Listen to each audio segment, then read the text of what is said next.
کم انسان ته چې الله شپېته کاله عمر ورکړی په میدان محشر کې به ورته الله وفرمایي ستا یو بانم نه منم، ستا یوه خبره هم نه قبلومه. ولې؟ په دې شپېته کاله کې کو تا هدایت قابله و نو تا به قبول کړی و. تا ته مې شپېته کاله عمر درکړی و، تا ته ډېر یرونکي شیزونه راغلي وو. ستا په مخ کې باندې ستا مور مړه شوه، ستا پلار مړ شو، ستا رور مړ شو، ستا بچی مړ شو، ستا ګاونډي مړ شو، ستا یاران دوستان مړه کېدل او په دې اوږو یې اخیستل او مقبرې ته دې وړه، تا بیا هم عبرت نه حاصلو. ته به نن ما ته څه بانه کوې؟ اخر ته به کوې ما ته څه بانه؟ کم انسان ته چې الله شپېته کاله عمر ورکړو، الله په میدان محشر کې د ده باني نه قبلوي. نو یو شیخ زانن چې ګیره کې سپین لګېدلی دي او بیا هم په ده کې بې حیایي ده، دا انسان الله ته ډېر زیات ناخوښه دی، ډېر زیات ناخوښه دی. ځکه الله تبارک وتعالی فرمایي ای سپین ګیریه، ما له خو ستا د دې سپینو ډکو نه څه راځي؟ حیا راځي. ما له خو ستا د دې سپینو ډکو نه حیا راځي. ځکه حدیث مبارک کې راځي و چې کله سپین ګیری لاس اوچت کي که نه، لاس اوچت کی او دې دعا غواړي، الله تبارک وتعالی فرشتو ته وایي ورکولی چې څه دې غواړي، ما له د د سپینو ډکو نه حیا راځي، ما له د د سپینو ډکو نه حیا راځي.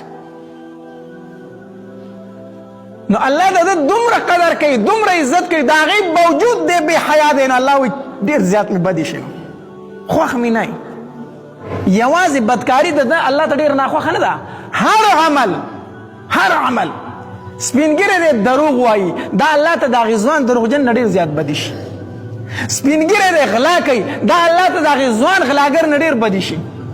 سپینګیری دی ګډېږي ډانسونه کوي، دا الله ته د هغې ځوان ډانسر نه ډېر زیات ناخوښه دی. ګیرې ته دې نه ګورې، سپین ډکې پکې لګېدلي بیا هم ډانسونه کوي، دا الله ته ډېر زیات ناخوښه دی. نو سپینګیری هر ګناه دا د ځوان د ګناه نه ډېر زیات بدتر دی، ډېر زیات بدتر دی.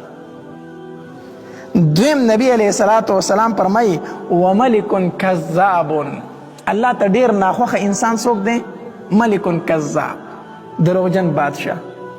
د ملک وزیر اعظم دی، د ملک صدر دی، د ملک بادشاه دی او دروغ وایي. الله دې رحم وکړي. نن سبا خو چې بادشاه شي نو د ټولو زیات دروغ زموږ دغه وایي. نور خلک دومره دروغ نه وایي څومره چې دا زموږ دا مشران څومره دروغ وایي. دا الله ته ډېر زیات ناخوښه دی. بادشاه هم یو بیا هم دروغ وایي.